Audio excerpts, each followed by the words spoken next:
Did you know there's 8 Beethoven films?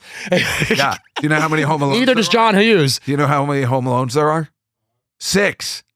It is crazy. Like, you know, and especially right now, I think that this is appropriate because the nostalgia's hitting, bro. It's not just the nostalgia. It's always hitting. What do you think? I was in the 90s when I was doing comedy at this place, I started doing a Willy Wonka opera. I called it a Wonka opera. It was a rock opera. And everyone's like, oh, you're hitting on the nostalgia of the kids. So there's always nostalgia.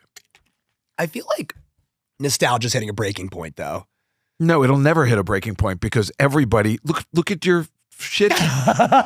People love. I have childhood toys and an M&M phone. Why? Because it makes you happy. Yeah, because I'm depressed. Yeah, that's exactly. It's like my childhood sucked and I hated it. And yet, those lunchbox, that $6 million man lunchbox I have in my house makes me happy. And the banana splits. The banana splits. I don't know why I hated my childhood, but yet for some reason that makes my day. And that's what nostalgia does for people. I feel like it's like unhealthy now, though. Like I feel like nostalgia used to just be like, oh, that was great, or like that was a great. Like I feel like everything's remade now because you love film a lot, so I'm curious. Do you feel like? Sometimes I feel like film is betraying us because they just, it seems like everyone is refusing to come up with something idea. New. Yeah, it is frustrating. So take Planet of the Apes, for instance. I hated that first one, the remake that with James Franco? Tim Burton. I think it was before he was in it. Oh, the middle one. The first remake. Right, no, it's not the James Franco. No. The James Franco one came out of the James Franco one I liked. The James Franco I stopped watching because I hated that first one so much because I loved the series. Me and Dave Attell, the comic, bonded over those movies when we first met. You know, we would be like, well, according to ape law, we're like, I mean, because they were just so adult when we saw them and we were kids. They were so impressionable. And that first one is unbelievable. Yeah. And it's slow. And for a kid, the end, good. I just gave away one of the greatest endings. It's all right. It's all right. If you haven't seen it yet, I will cut it out. Yeah. If you haven't, I know. You've had 70 years. Yeah. You've had 70 years to see it. All right. Everyone who made the film is dead.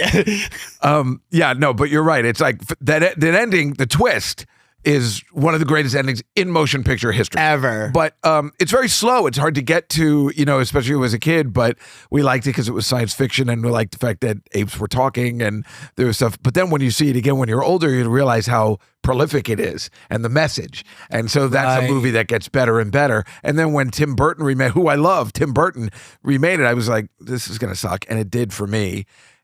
It just doesn't have the same. How can you remake, like you're saying, a movie with an ending like that? Yeah. How can you possibly? How are you going to top it? Do it. So now they've kind of figured out, I guess, the formula that makes everybody happy. I can't watch them anymore. But then there are remakes that I do enjoy. What did I just watch that was really good? I loved it, and it was just a remake. I liked the reboot of Star Trek when that first started. I enjoyed that very much. And I was like, no, they can't. But they did. And, I guess if you have somebody competent to do it, then it's okay. But why did Seth MacFarlane remake The Naked Gun?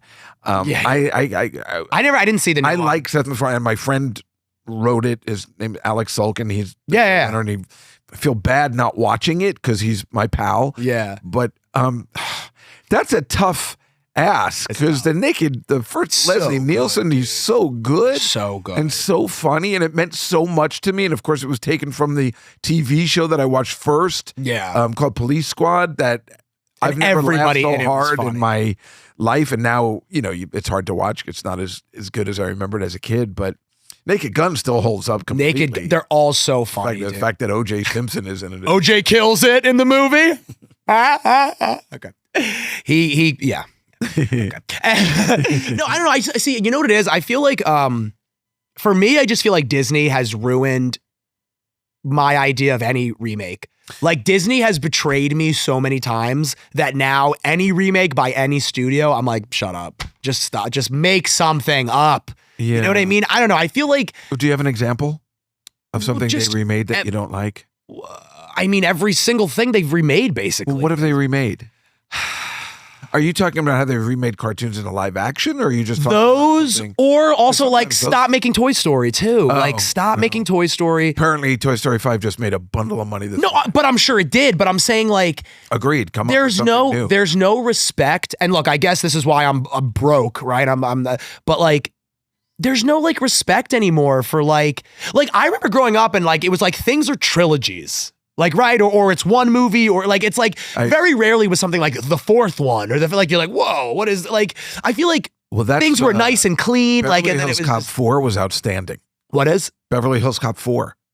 Really good. I've never seen it. It was excellent. It's on really? Netflix. Yeah, it just came out last year. Oh, is that the newer one? That was the straight to Netflix one? Yeah. Oh, I did see that. That actually was good. Yeah. It actually was good. Because they just forgot about 2 and 3 and they're concentrated on 1, and I loved it. Yeah. And I guess I just love Eddie Murphy, and I miss him, and I hated the direction he went. Unlike John Hughes, or maybe like John Hughes in many ways, Eddie Murphy went to family films, and I hated everything. Not so much the Nutty Professor, but after that, he was making some real bad choices. Nutty Professor was great, but yeah, like Norbit was good, but I was kind of like... It's good because I like Eddie Murphy. But I was like, we've done this movie already. He's got all the family-friendly ones. I mean, I enjoyed Dr. Dolittle, but he made some bad choices. But John Hughes did the same thing, and it's so weird that this guy that made these teen angst comedies, and comedy dramas, went to family films. After Home Alone, how could he not? Because he, just gold with that. But then he made, you probably don't even remember, like Baby's Day Out and Dennis the Menace. Right. And they're like, why are you making this? I don't understand your reasoning. Can you... Why can't you make another Planes, Trains, and Automobiles? And unfortunately, I'm sorry, there's no answers in that book. So Planes, Trains, Automobiles he is so incredible, dude. Can you tell me the story about you were telling me like when we were hanging out before, when there was the back and forth about Home Alone, and and then someone else was going to make it, and then... Are you talking about when I was talking to Macaulay Culkin about it? Like, I mean... Maybe. Yeah, when we were at your apartment and you were telling me. Yeah, because I just met Macaulay Culkin. Yeah, because that's a really cool story. We were talking about it, Home Alone, which was a miracle that he doesn't mind. Because I know, it's like he never gets that, right? And I was like, well, how come you didn't do Home... Well, I mean, or somebody said, how come you didn't do Home Alone 3? And then I answered the question. And I was like, well, he didn't do it because he felt it was a little... He goes, well, I felt it was a little too old. Plus, I don't know whether you know this, they asked your brother to do it. And he was going to just play, what was his... Fuller. Yeah. Because his brother's in the first 2. Right. And they were going to ask him to do it. And he was like, they did? Like Macaulay Culkin didn't know. Yeah. And... So what they were going to do was, what they did, they made Home Alone 3, and John Hughes wrote it. He wanted everyone back, and he was kind of crushed that they didn't. They remade it's horrible. It's bad. And in Germany, they call it Kevin's older cousin locked in a supermarket alone. It's called that full title. No, it's not. Yes, it is. What is it like? Die Haifa zwischen Zwecken. Oh no, that's what they call the movie. I'm sorry, Career Opportunities, which John Hughes also wrote with Frank Whaley and Jennifer Connelly. You probably know the poster because it's kind of iconic because it's Jennifer Connelly's boobs hanging out. And Frank Whaley said when they took that photo, that is not what that was photoshopped even back then make her boob, because Jennifer Connelly is known for She's known for well endowed, being a very, very, lovely woman. She's a very, yes, but she's very talented. So that's the one they called it. Kevin's older brother gets lost because the premise is 2 kids get lost in a Target overnight with burglars. It is Home Alone, but the John Hughes, which is a good idea. That's funny. And that would have been good if they had made Home Alone 3. Maybe that, and Kevin finds a girlfriend. Yeah, and we could have lived with that. But he was just doing the same thing. So then he still gets money for Home Alone 4, 5, and 6. But so they asked him to do 6. Yeah, which was all Saturday Night Live people like writing it and in it. Because by this point, it was so commercial or so. It doesn't seem like a horrible idea.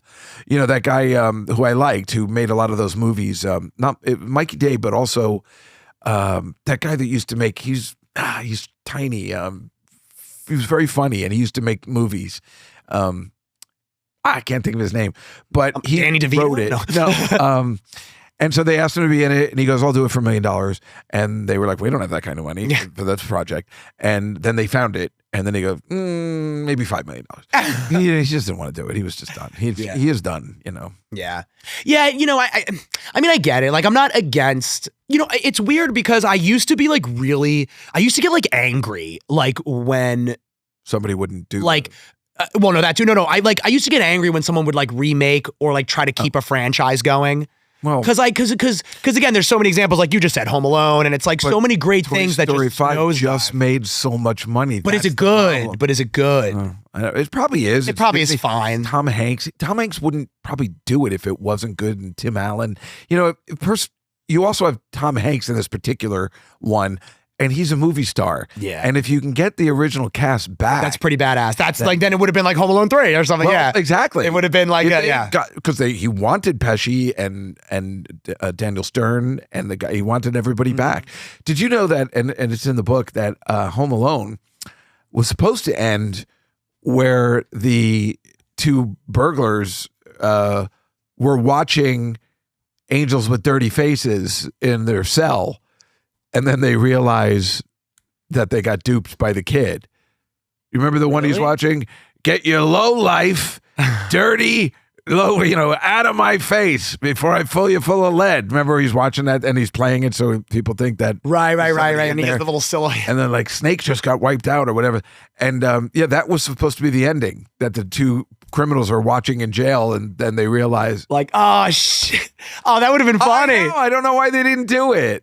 There's always isn't it so interesting when you learn about movie trivia or you learn about like, I don't like, do you like superhero movies? I do. You do. See, well, sometimes now they've gotten carried away, but I should say that the old kid. Because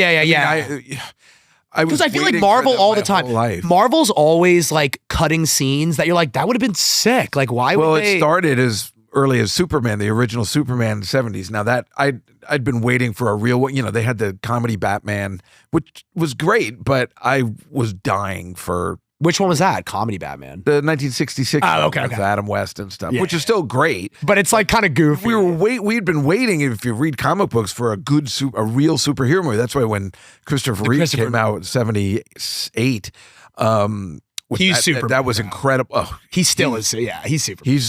He's a horrible actor in everything except when he's playing Clark Kent. He's the greatest. And I love because Clark Kent is an awkward weirdo who's from a different planet. No one can beat, and I have watched every Superman movie, no one can beat his Clark Kent. It is incredible. It is so funny. Yeah. So amazing. And I worshipped him so much. And it's funny, when I first met Alex Sulkin, who, was the showrunner for Family Guy, we both had a picture of Clark Kent in our wallets.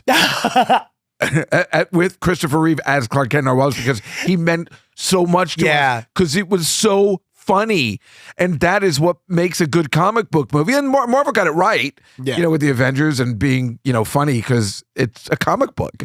Yeah, and sometimes people. I am glad that they made it cheeky and kind of like silly. It is silly. It's ridiculous. It's superhero, but it meant so much to me.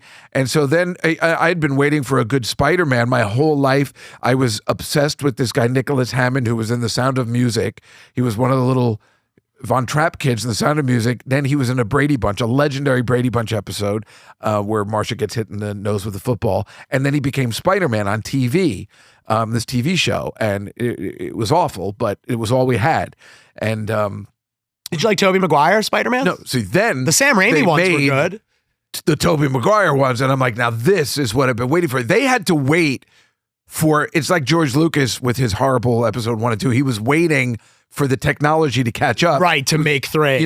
Exactly. And that's because the problem with Spider-Man had always been he's in a mask. And maybe Batman too. That's why Superman was so easy. Right. It's like, so Sam Raimi did it so well. He's always taken off his mask. Yeah. It's important. We need to know it's the same actor. It's like crucial. Yeah. But with Nicholas Hammond, if you watch any of these old ones on YouTube, we're like, are we sure that's Nicholas Hammond?